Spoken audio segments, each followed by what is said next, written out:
tous. Merci d'être aussi nombreux. On est ravis au nom du GAF ce soir du groupe des colleuses de Rouen et de Sans Rancune d'accueillir Alice Coffin ce soir dans le cadre du mois féministe de la Friche Lucien. Mois féministe qui n'est pas terminé, pour lequel on a encore, après ce soir, deux occasions de se revoir jeudi prochain pour une conférence sur le féminisme décolonial et la projection dimanche prochain du film Ouvrir la voie. Je ne garde pas la parole longtemps, simplement sur l'organisation de la soirée. Alice Coffin va parler à peu près une demi-heure, voilà. Après, on va laisser un temps d'échange, de questions-réponses, d'échange. Simplement, on voulait en préalable dire deux petites choses, c'est que on va laisser la parole ce soir d'abord aux femmes qui voudraient intervenir et qu'on serait contrainte d'arrêter toute intervention qui serait contraire aux propos tenus ce soir. Juste en petit préalable, simplement, donc, nous on est le groupe d'action féministe, on pourra à l'issue de la rencontre échanger, se voir. On tient une table de littérature. On a une dizaine de livres sur place d'Alice Coffin et elle sera à disposition pour celles et ceux qui voudraient faire dédicacer leurs livres à l'issue de la conférence parce qu'ils sont super convaincus de l'acheter. C'est tout sur le préambule. Je te laisse la parole. Oui, on m'entend, ouais.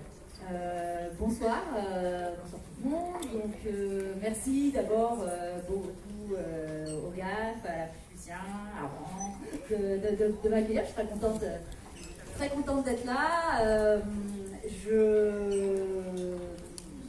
vais essayer, c'est une demi-heure effectivement, mais après évidemment il y aura possibilité de questions pour approfondir en une demi-heure. Je ne vais pas pouvoir nécessairement balayer tous les thèmes qui sont présents.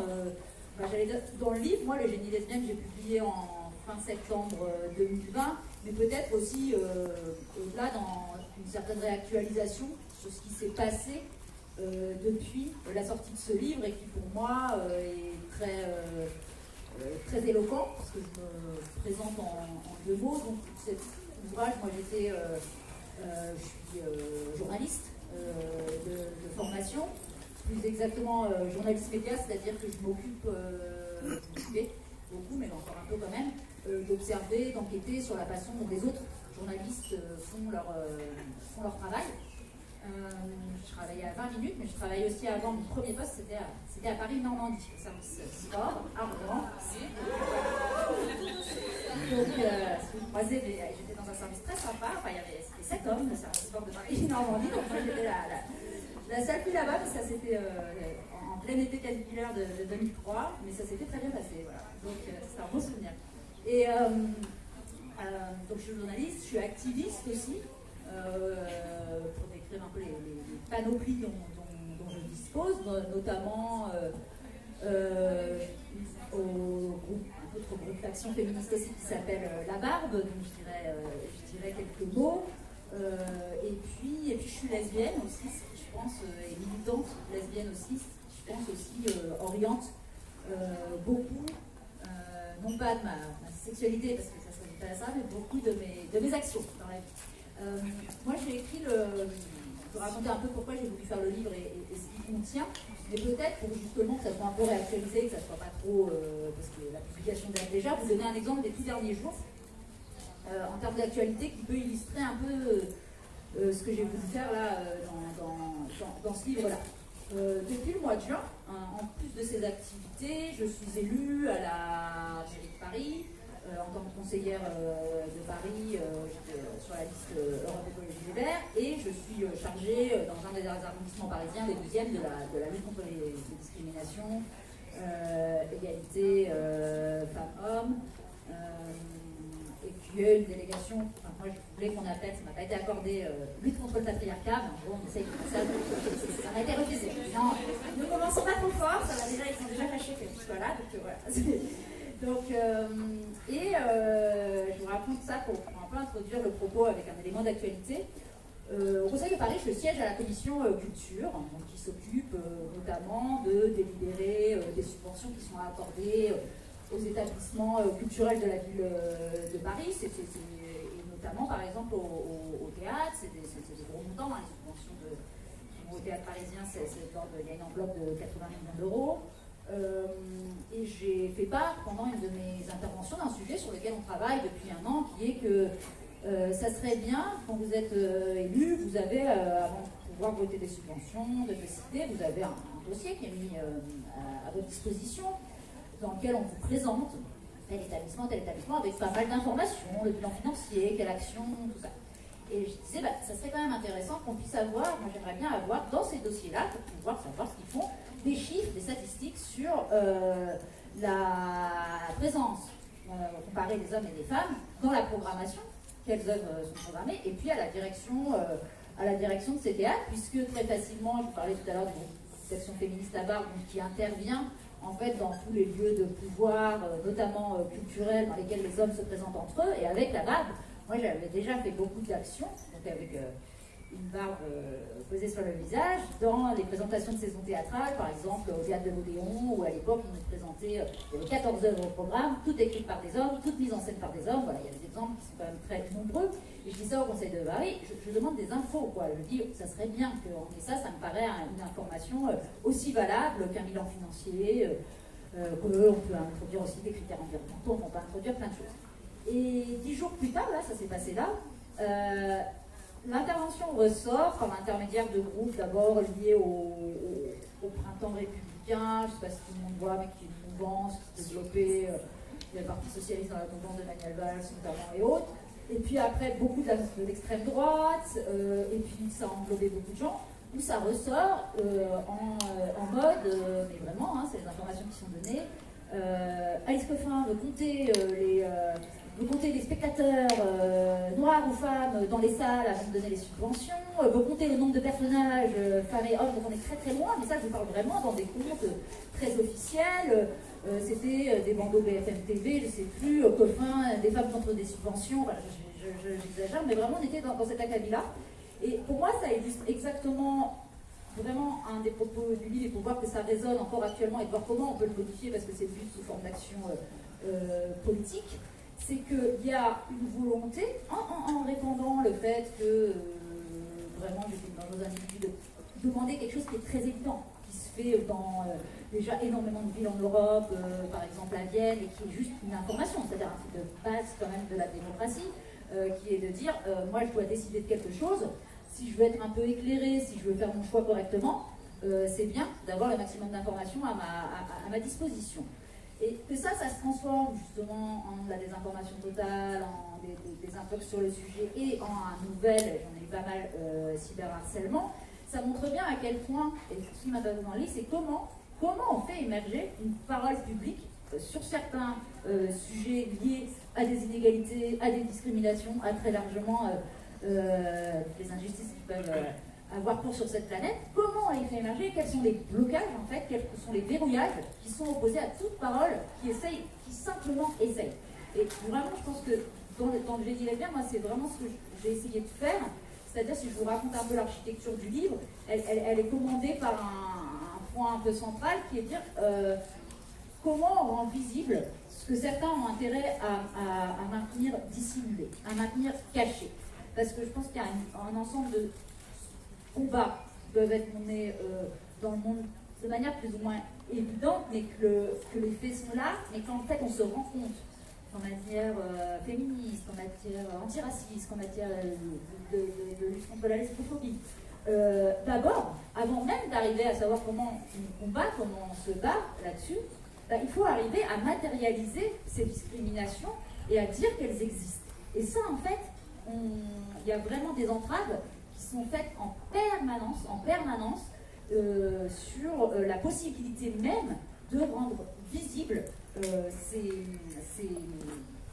discriminations-là, ces oppressions-là. Et je crois vraiment qu'on est, c'est assez intéressant, dans un moment du mouvement féministe où ça a pris une énorme importance. Et tu citais les coléreuses, qu'est-ce que c'est l'action de mettre des collages sur les murs aussi? C'est de mettre dans l'espace public, de manière extrêmement explicite, des faits qui se sont déroulés et de les donner à voir. Et c'est pour moi un des moyens très très importants et des outils extrêmement percutants qui ont été développés ces derniers temps pour justement accéder à la parole publique qui est d'habitude coupée, parce qu'on le sait. C'est pour ça que dans le livre, j'en finis par cette articulation-là. Moi, je me suis beaucoup intéressée, mais parce que j'étais journaliste média, à la façon dont les médias fonctionnaient, mais on le sait sur la question notamment des féminicides. Il y a eu, ça va mieux, parce que j'ai eu des actions entreprises notamment par les militantes, mais il y avait d'abord l'incapacité de dire ça, de faire exister, que ce soit par des statistiques justement, les féminicides, de les faire exister par des mots, c'est-à-dire dans la presse, de ne pas avoir des histoires de racontes conjugales ou passionnelles, mais de vraiment pouvoir et les compter et les expliciter. Et c'est ça la première étape. Et sur beaucoup de discrimination, on n'y est pas. C'est-à-dire qu'il y a eu, là, moi je cite beaucoup des exemples féministes, mais c'est exactement pareil quand on parle de lutte contre les violences policières, quand on parle de racisme d'État. C'est un ensemble d'expressions aussi où d'abord ça va se travailler sur ce qu'il est.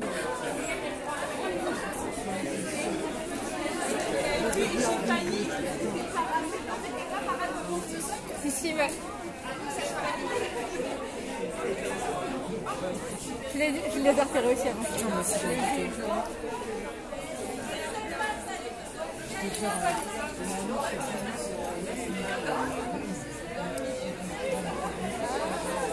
Après cette parole masculiniste bien intéressante, dont on manquait en ce moment vraiment.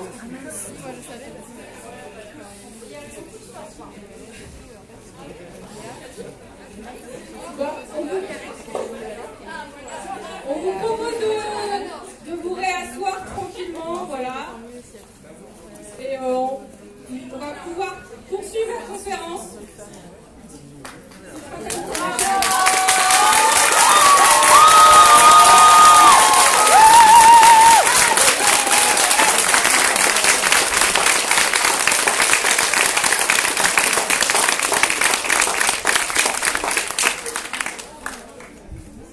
Merci pour le soutien et la réaction. Ouais, je suis un peu... parce que ça, c'était un exemple en action, en fait. C'est-à-dire que je sais que par ailleurs, il y avait eu aussi des menaces avant. En fait, ça, c'est permanent. C'est-à-dire comment empêcher l'accès à la parole publique, et empêcher, vous voyez, là, littéralement... de parler, de discuter. Et c'est intéressant, j'ai pas eu le temps de voir tous leurs panneaux, mais c'est exactement avec des questions qui sont... Enfin, le panneau, je crois que c'était « Ne n'aimez pas les hommes, Madame Coffin ». Donc, et qui est exactement des mécanismes qui sont décortiqués dans le livre, qui sont une manière, si vous regardez la façon dont c'est formulé la question « Vous n'aimez pas les hommes », c'est toujours de ramener aux hommes cette question-là et de ramener l'amour, l'affect, l'émotion dont ils auraient besoin, et de ramener ça sur des sujets où on est en train de discuter discrimination, meurtre, oppression. Donc on n'est pas du tout en train de parler justement d'affectivité ou d'autres dans l'espace public. Donc c'est ça c'est franchement, je reprends un peu là-dessus, c'est compliqué de passer outre, mais c'est permanent. Enfin, depuis moi j'ai dû, c'est permanent. Il n'y avait pas beaucoup d'événements extérieurs, donc j'étais un peu plus protégée par rapport à des événements extérieurs. Mais sur les réseaux sociaux, moi j'ai quitté momentanément, j'y reviendrai parce que c'est un outil politique et c'est privé d'une parole. J'ai quitté Twitter après un énième cyberharcèlement fin avril. Mais quitter Twitter, il y a un très très bon documentaire que je vous recommande qui est déjà disponible sur le site Arte TV, mais qui va être diffusé aussi en deuxième partie de soirée le 23 juin qui s'appelle #SalePute et qui est sur les cyberharcèlements et qui dit magnifiquement les choses. C'est Myriam Leroy et Florence Hénault qui ont fait ça avec des très très beaux témoignages. Qui dit c'est pour ça que quand je parle de rendre visible, pour moi les réseaux sociaux doivent aussi être un outil là-dessus. Souvent on me demande mais pourquoi tu effaces pas, pourquoi tu lis des trucs, pourquoi tu lis, mon entourage il peut s'inquiéter, tout ça. Moi je lis tout ça parce que c'est une machine à information, c'est-à-dire que les réseaux sociaux, c'est pas du tout une question là, de ce qui se passe, c'est une question que ça nous permet de rendre visible, ça revient vraiment à la thématique sur laquelle j'avais commencé, tout ce qui est d'habitude dissimulé.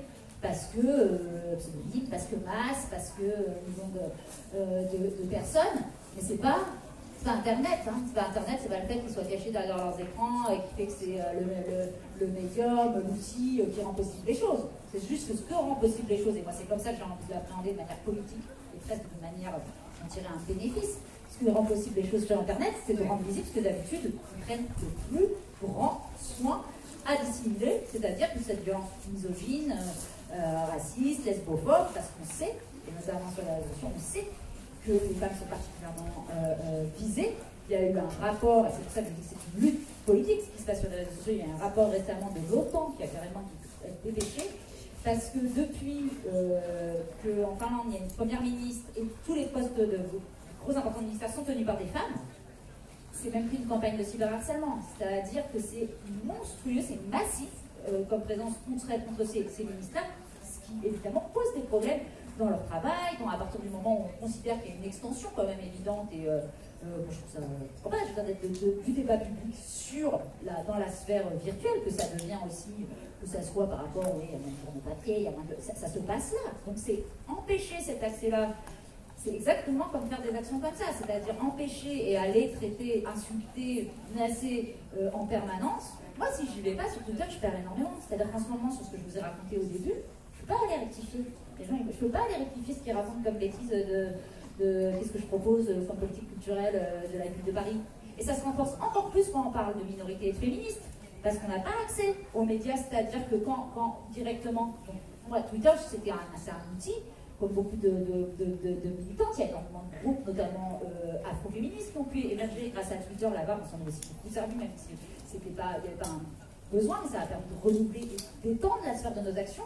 Moi, je sais qu'il y a beaucoup de propos. Heureusement que j'avais cette tribune-là, parce que sinon, les émissions traditionnelles, les émissions généralistes, elles ne donnent pas accès, ou très peu, à cette parole-là. Nous ne sommes pas conviés.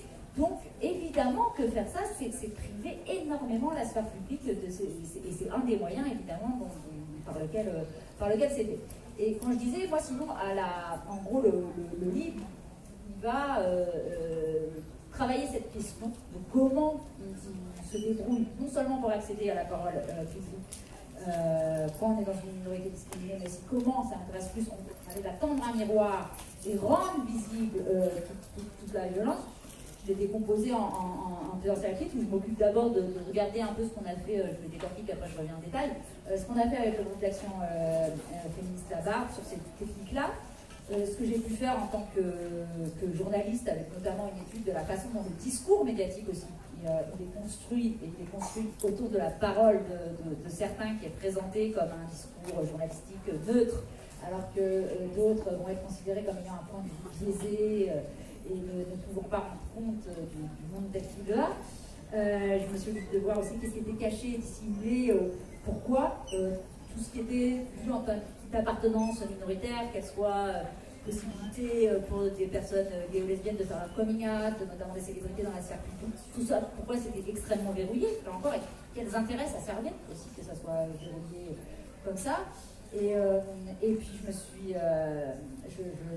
intéressée dans des chapitres importants qui donnent des titres au livre à comment on m'avait caché personnellement à quel point les lesbiennes avaient été absolument géniales et merveilleuses tout au long de l'histoire et important dans pour la coordination et la réussite de beaucoup de mouvements sociaux bien au-delà de la défense des droits des lesbiennes. Et comment ça aussi, pourquoi ça a été caché, pourquoi encore une fois à quels intérêts ça répond et comment on peut faire pour le rendre davantage visible. Et puis le livre il se termine par un chapitre qui s'appelle La guerre des hommes et qui vise à montrer justement que tout ce qui se passe en fait en termes de discrimination contre les femmes n'est jamais formulé en fait en termes de guerre. C'est même pire que ça, c'est-à-dire que c'est à nous qu'on demande ça. Moi, vous voyez, vous n'avez pas les hommes de Madame Coffin, ou les journalistes qui me disent « Ah, mais alors, vous déclarez la guerre du sexe, ah, mais alors... Non, nous sommes uniquement en riposte, en réponse à on va appeler ça, dans d'autres chiffres, on n'hésite pas à employer ce mot guerre-là, en tout cas un combat, une volonté, un massacre qui est fait au quotidien sur les femmes, d'autres minorités. Donc c'est vraiment une question aussi de, voilà, quel langage on choisit d'employer, qu'est-ce qu'on se permet de dire, et encore une fois, c'est pour ça que l'analyste m'a dit, bon, vous voulez répliquer, on n'en est même pas là, on en est vraiment à ce qui est possible, ce qui est dissible ou pas. Alors, si je reprends, je vais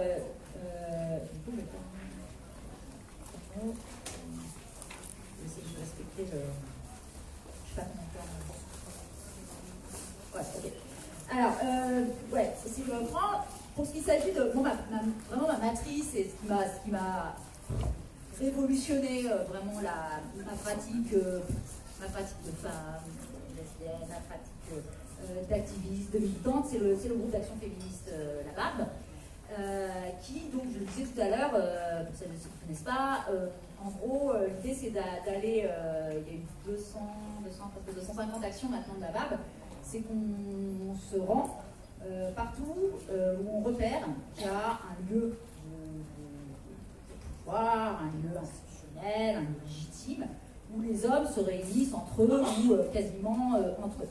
Donc ça veut dire quoi? Ça peut être des fédérations sportives, on est allé à la réunion de la fédération générale de la fédération sportive de rugby, ça peut être, comme je le disais tout à l'heure, des présentations de saison théâtrales, on a fait le théâtre de la Léon, le théâtre de la Colline, le théâtre du Rond-Point, beaucoup d'autres, ça peut être des conseils généraux, parce qu'on avait aussi la Barbe, beaucoup des militantes étaient implantées à Paris, mais il y avait aussi des actions, des barbes à l'ouest, à Lille et dans d'autres lieux, ou des réunions de partis politiques, ça peut être des grandes assemblées générales de groupes pour lesquels on prend des actions exprès pour pouvoir accéder à l'Assemblée générale, à Carrefour, à France, L'Oréal. Et on y va avec des barbes postiches, et on attend un moment beaucoup de temps, les discours de ces messieurs d'abord, en étant dans la salle, et puis en finissant par monter sur scène, pour les féliciter, en leur lisant un tract de félicitations qui vise à vraiment leur dire bravo d'aussi bien garder les valeurs patriarcales et de surtout résister à toute invasion d'une impétrante dans leur sphère, et pour leur dire de tenir bon, par un mode ironique. Pourquoi il y a toute une action qui est très importante là-dedans, qui était pour moi de pouvoir avoir qui est de l'ordre de l'empowerment, de pouvoir monter sur scène, d'apprendre. Et ce que je veux dire, c'est que moi, ce que je fais dans un conseil politique au Conseil de Paris, je le fais parce que j'ai eu cet apprentissage-là. Je le fais parce que j'ai été habituée, en faisant des dizaines et des dizaines d'actions, à monter sur des scènes où il y avait uniquement des hommes, et à être aussi, je pense encore plus que ça, en état de vigilance. C'est-à-dire que quand vous êtes activiste, vous allez vraiment essayer de devoir enregistrer tout ce qui se passe, de devoir être attentive à la façon dont vous pouvez réagir. Et quand je dis enregistrer, c'est parce que pour moi, le principal, même si d'abord c'est assez jouissif et drôle, et voilà, de faire des actions, mais c'est aussi ce que ça révèle. C'est-à-dire, c'est de transformer nos corps d'activistes, en des corps, qui sont des corps politiques, mais en des corps comme des révélateurs. C'est-à-dire, en face, ce qui m'intéresse, c'est comment eux, ils se comportent, comment eux, ils agissent, et comment eux, justement, ce que je disais sur les réseaux sociaux, que normalement, elles sont bien dissimulées, tous les trucs, enfin, ils essayent vraiment de polisser la parole. Ben là, comme il y a un moment de trouble, comme ils sont vraiment envahis dans leurs espaces, le vernis, il craque. Le vernis polissé, où derrière, normalement, toutes les blagues et toutes les insultes qui sont faites sur les femmes, elles se font dans des lieux clos, à l'abri, dans des réunions autour de cigares et whisky ou autre. Là, ça craque sur scène. Et tout d'un coup, dans certaines actions, on va avoir les mots, y compris de députés, qui vont sortir, les connasses, les montrer vos seins, les dégager. Et là, la violence, elle ressort, elle est visible. Donc on rend non seulement visible, d'une part, le truc basique de dire vous vous en étiez peut-être pas rendu compte, parce que souvent, ils ne peuvent pas conscientiser. Vous n'êtes qu'entre hommes, donc ça c'est de chiffrer, c'est de compter, même principe, vraiment que ce dont je parlais au Conseil de Paris, ce qu'Aïssa, la réalisatrice Aïssa Maïga a fait sur la scène des Césars en 2020, en comptant les personnes noires présentes dans la salle, donc ça c'est aussi de leur but, et c'est aussi le fait de tendre un miroir de par nos corps, en fait, faire exister ce discours-là qui est tellement caché, c'est-à-dire qui est caché parce qu'on ne se rend plus compte tellement. En fait, être homme, c'est considéré, c'est une autre partie du livre, comme être neutre, comme être un être humain tout à fait qui passe, qui représente tout le monde. Alors, il faut vraiment le chiffrer, le montrer, si on veut expliquer cette domination masculine-là, avec aussi une volonté d'aller, c'est comme toujours, aller chercher derrière les termes.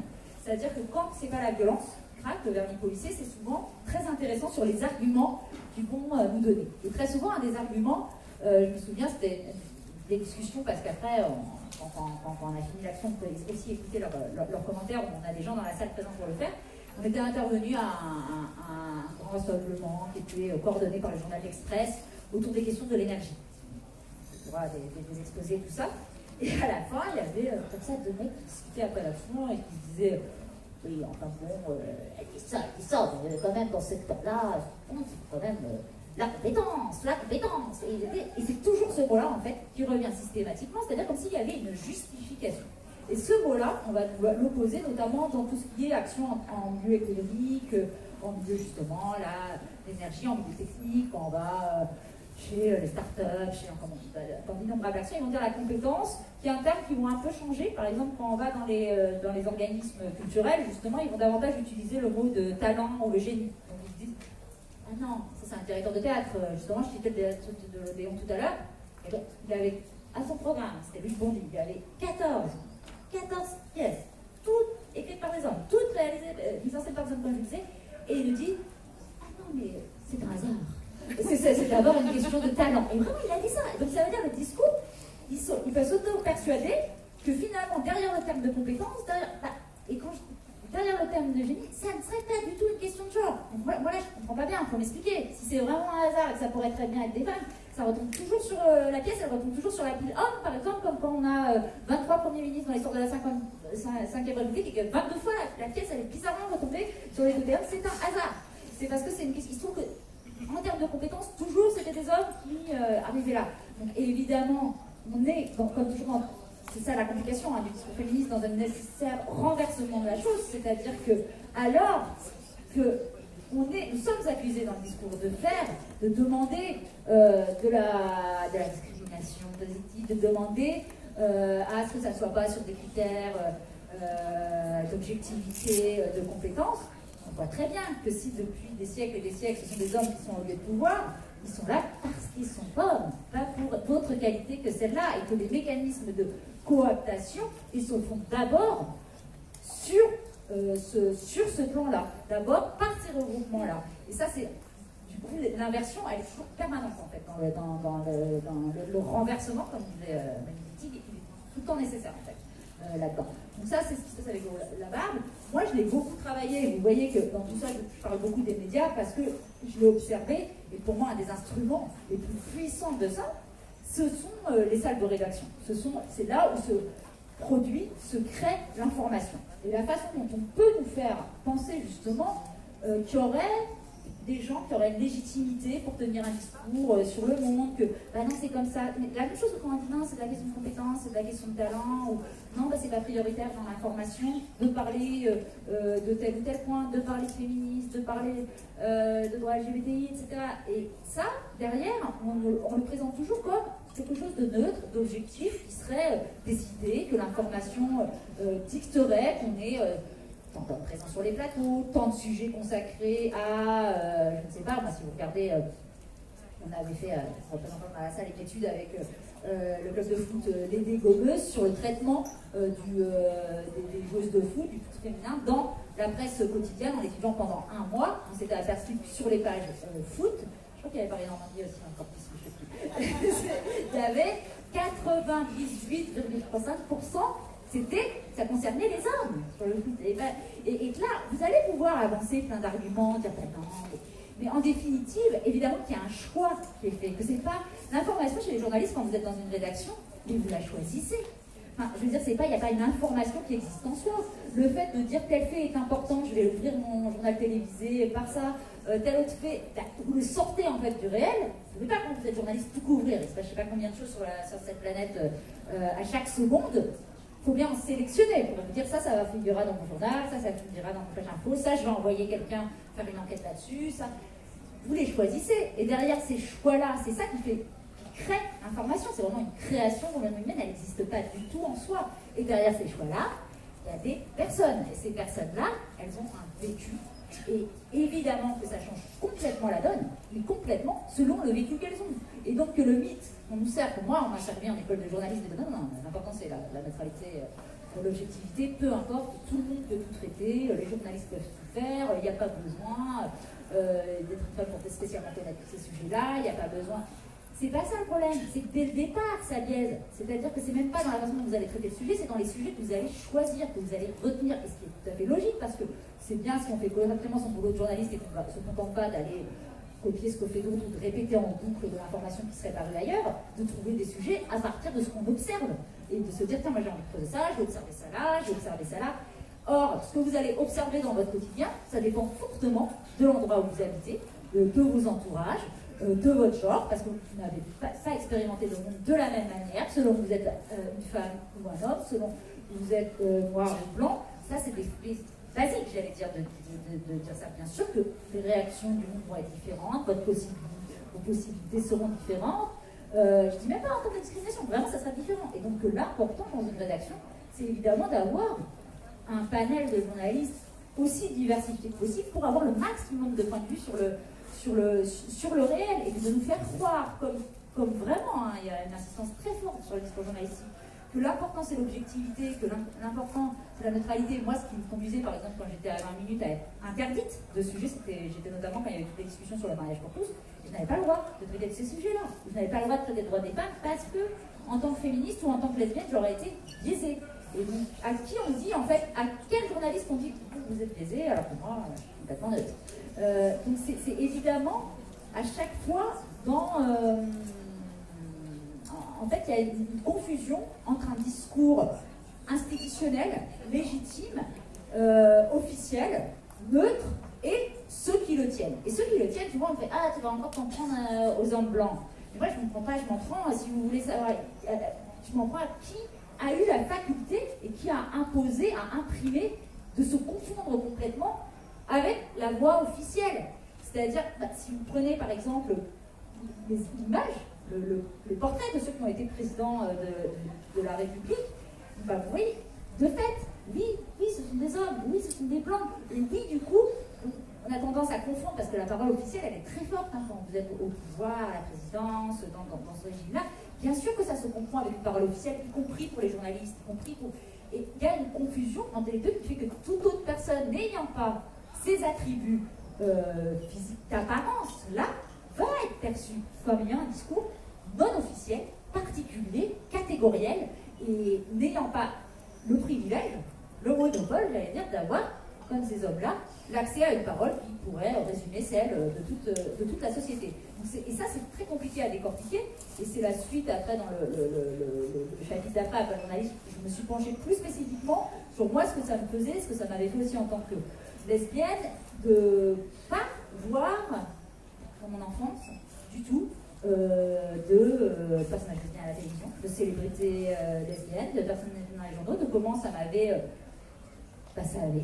immensément impacté ma vie, c'est-à-dire que ça m'avait pas du tout permis de penser même qu'une vie lesbienne était possible, donc de passer beaucoup d'années à, je sais pas, je n'étais pas contre mes désirs, enfin, je disais vraiment désirer des femmes, tomber amoureuse, mais pour moi dans ma tête c'était oh ouais non mais après il va y avoir le prince charmant qui va arriver, c'était parce que je n'avais même pas la conception de ça.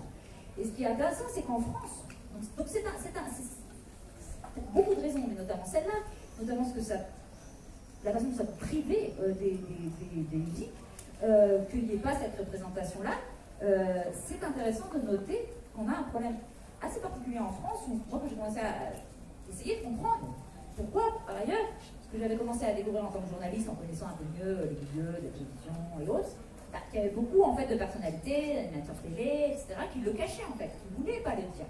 Et que du coup, ça nous privait aussi de représentation et ça donnait l'impression d'un monde qui ne serait rempli que d'hétérosexuels. Donc ça travestissait complètement une réalité. Et il se trouve qu'en France, en faisant des recherches, on est dans un cas très particulier où c'est particulièrement vrai. C'est-à-dire que structurellement, quand on prend les pays, disons, dans lesquels, à un niveau égal de protection juridique du droit LGBT. Vraiment, je parle de ces pays-là, donc je ne sais pas si on prend une vingtaine de pays dans le monde où il y a quelques points basiques de protection et d'égalité pour les personnes gays, lesbiennes, trans. On voit que la France, c'était une enquête qui avait été parée en 2016, elle arrivait au dernier rang de tous ces pays-là, en termes de parlementaires, par exemple, représentants de la sphère politique, qui étaient out, c'est-à-dire qui étaient gays ou lesbiennes explicitement. Et on était au dernier rang, alors que la compétence égale sur les choses juridiques, sur les autres choses. Donc ça, pour moi, ça veut évidemment dire quelque chose sur le contexte culturel français. Parce que ce qui s'observe, là, on avait ces chiffres-là sur la politique, mais de manière empirique, on peut aussi le voir sur d'autres sphères. C'est-à-dire que, par exemple, pendant toutes les discussions sur le mariage pour tous, toute la violence qui est déployée quotidiennement dans les médias, tous les propos extrêmement lesbophobes, extrêmement homophobes qu'il y avait, on n'a pas eu une personnalité en France qui s'est dit peut-être ça serait une bonne idée que je fasse mon copie. Peut-être que ça serait une bonne idée que je dise quand vous dites ça de manière générale, vous me le dites à moi. Ce qui est évidemment beaucoup plus percutant. Et ce qui a eu lieu dans tous les pays que je connais, en Espagne, en Irlande, où c'est tellement compliqué, aussi le contexte, on ne peut pas dire que quand ils ont fait un référendum sur le mariage pour tous, et en Irlande, il n'y a même pas l'IVG, il y avait un contexte de catholiques très fort.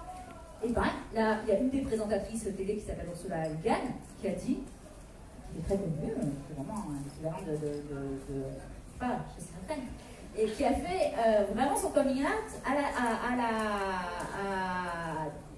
en tant que dans le plus grand journal, l'Irish Times, et puis elle était aussi à l'antenne tous les soirs, et en disant ça, en disant je ne peux pas rester silencieuse en fait, parce que ça va changer la donne, et évidemment, et ça a été un détournement d'ailleurs, et ça a calmé un peu le jeu également.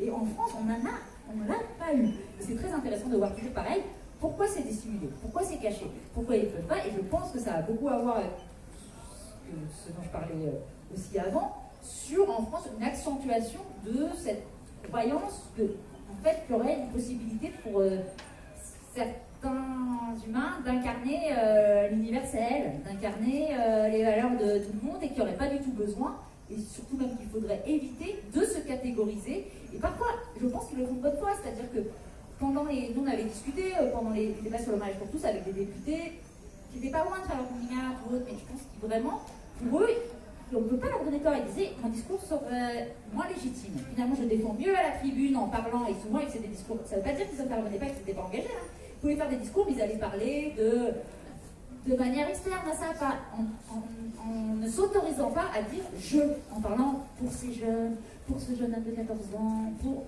Et en fait, leur point de vue, je peux le comprendre parce que c'est vrai que dans un contexte français, ça vous délégitime. Le fait de parler en revendiquant une appartenance minoritaire, ça rend votre discours moins audible. Je trouve qu'il devrait dépasser ça, et justement, plus il y aura des gens qui dépasseront cette injonction-là, plus ça se passera, mais je ne veux pas complètement leur donner tort sur le sujet, puisque moi je l'ai vu moi-même depuis des mois. Il est évident que, bien sûr, j'entends qu'il y ait des gens qui puissent discuter, beaucoup de points qui sont avancés dans le livre, mais que la façon dont ça a été fait et dont j'ai été traitée depuis plusieurs mois, c'est-à-dire beaucoup cyberharcelée, beaucoup avec des propos vraiment complètement déformés, c'est évidemment lié au fait que je suis lesbienne. Dans le sens où, par exemple, un exemple concret, il y a une association entre lesbiennes et justement, détester les hommes, qui est faite, c'est vraiment de la rhétorique lesbophobe très ancienne, dont j'ai été frappée de voir à quel point elle était encore extrêmement présente. Et du coup, en fait, quoi que je dise, finalement, quoi que j'exprime, ça sera toujours ça. Oh, de toute façon, Godefroy, elle déteste les hommes. C'est-à-dire de ne même pas entendre, de ne même pas. Et donc, elle n'a pas un discours, c'est-à-dire que pourtant, moi, le livre, ça représente des années et des années de travail, de recherche, d'enquête, une centaine d'interviews. Donc, je livre les résultats de mon travail. Mais non, ça sera évidemment parce que. Ah oui, mais non, elle est complètement biaisée, elle ne fait ça uniquement parce qu'elle est lesbienne, et donc, tout est vu d'un certain point de vue qui est ici invalidé. C'est-à-dire qu'on m'interdit d'avoir un discours sociologique, un discours historique, et ça va se matérialiser dans quoi? Des grosses résistances, ça va se matérialiser dans le fait que moi, volontairement, à la fin dans le dernier chapitre, j'emploie, je dis les hommes. Et que de dire les hommes, de faire cette généralité-là, là, c'est ce que ça me fait vraiment de lèse-majesté, ça n'est pas possible. Alors même que partout, les discours de généralité, qui sont le propre, justement, de discours historiques, sociologiques, de dire, voilà, je sais pas, en 1911, les Français sont dans une situation, et tout le monde comprend très bien que c'est, on ne dit pas, sur un plateau télé, on ne dit pas hashtag not all French, parce que il y a des Français qui ne disent pas comme ça, on ne dit pas ça. Donc on prend un peu avec intelligence qu'on est en train d'apporter un discours historique de généralité sur une mouvance historique, sur des structures, comme je peux le faire avec un discours sur la domination masculine et sur certains impacts de la masculinité telle qu'elle est construite. Et ok, c'est là que chaque Français, dans chaque maison, ils ont fait exactement ça à ce moment-là en 1911. Non, on comprend qu'on est. Et là, c'est curieux, comme là, quand il s'agit d'avoir ce discours-là sur la masculinité, tout à coup, c'est interdit, c'est n'importe quoi, et c'est la voix. Mais vraiment, ils disent ça. Moi, ils m'ont traité, mais vraiment des journalistes, des gens qui avaient des responsabilités à la France Culture, pour avoir ce discours-là, me disent c'est Staline, c'est Pol Pot. On est ramené à ce genre de. Tout en réclamant évidemment des gains. C'est vraiment ça. Et juste un point quand même sur justement un des chapitres qui m'intéressait évidemment en particulier, qui est le chapitre sur les lesbiennes. En fait, moi j'ai appelé pour plusieurs raisons, j'ai appelé le génie lesbien. Pour les raisons que je donnais sur les justifications qu'on nous donnait dans les actions visant les cibles culturelles à la barre, cette sorte de génie, et qui était aussi quelque chose de très ancré, moi, dans mon enfance, petite, où vraiment on avait limite failli se dire convaincre que si on regardait, que les génies c'était que des hommes en fait, parce qu'on ne faisait qu'avoir musiciens, artistes ou autres, qui étaient des hommes, donc pour dire, il y avait une pirouette là-dedans aussi, mais aussi parce que de m'être aperçu à quel point ça n'était jamais dit, parce qu'il y a des histoires qui ne sont pas écrites, c'est-à-dire que c'est toujours pareil, de dire, c'est comme pour ce que je disais pour le journaliste tout à l'heure, de dire qu'il y a une histoire avec un grand H, c'est tout aussi fallacieux que de dire qu'il y aurait un récit journalistique qui doit s'imposer et qui existe tel jour, tous les jours, c'est ça qui s'impose dans l'actualité. Non, on crée ce qui s'impose dans l'actualité et on crée évidemment aussi ce qui s'impose dans l'histoire. Et à ne pas comprendre la statistique relativiste, c'est ça, c'est-à-dire de comprendre que, donc, puisqu'il y a cette recréation-là nécessairement en termes historiques, c'est important qu'elle soit faite avec de multiples points de vue, et notamment en réinvestissant beaucoup de populations qui ont été complètement ignorées. Et sur les lesbiennes, moi, après, c'est ouvert dans le livre, mais j'ai redécouvert énormément de figures, de groupes, de mouvements, de luttes dans lesquelles les lesbiennes étaient extrêmement importantes. Et ce qui m'intéresse au-delà de dire ça, c'est de comprendre pourquoi. C'est-à-dire de comprendre pourquoi est-ce que, justement, arriver à un stade d'une vie où on se dit lesbienne publiquement dans cette société encore si patriarcale, comment ça va requérir des facultés, un cheminement qui, lorsqu'on l'a compris, permet de développer aussi d'autres facultés de combat, permet de développer aussi d'autres capacités, et que c'est quand je disais, parce qu'à un moment je disais oui, c'est pas du tout un hasard en fait que finalement ça soit Adèle Haenel qui ait initié ce MeToo dans le cinéma français qu'on a tant attendu. Et c'est pas du tout un hasard, anodin, qu'elle soit lesbienne. C'est pas du tout un hasard que ce soit Adèle Haenel qui se lève dans cette assemblée où il y avait d'autres gens qui auraient pu quand même se lever au César, qui remet un hommage qui récompense Polanski. C'est pas un hasard parce que je pense réellement que, et c'est pas ah tiens, t'es lesbienne, t'as des pouvoirs magiques. C'est parce que pour qu'elle en arrive là, je parlais à sa place, mais moi il y a plein d'autres gens qui pourraient le dire aussi, pour en arriver là, je pense qu'il faut avoir saisi aussi la façon d'avoir un discours qui va être dans les marges, qui va ne pas craindre justement de s'opposer à la masculinité, de s'opposer aux hommes, dont les Césars quand même représentent la quintessence, parce que dans ce qui est d'industrie et de sphère qui véhicule toutes les notions de masculinité, le cinéma se pose là, et dans le cinéma français se pose là, et dans le cinéma français, les Césars se posaient là. Donc c'est vraiment, quand elle fait ça, elle affronte vraiment la quintessence de ce que peut représenter le patriarcat, et je pense qu'avoir fait ce chemin qu'elle a fait permet de se poser dans une assemblée et de s'y opposer.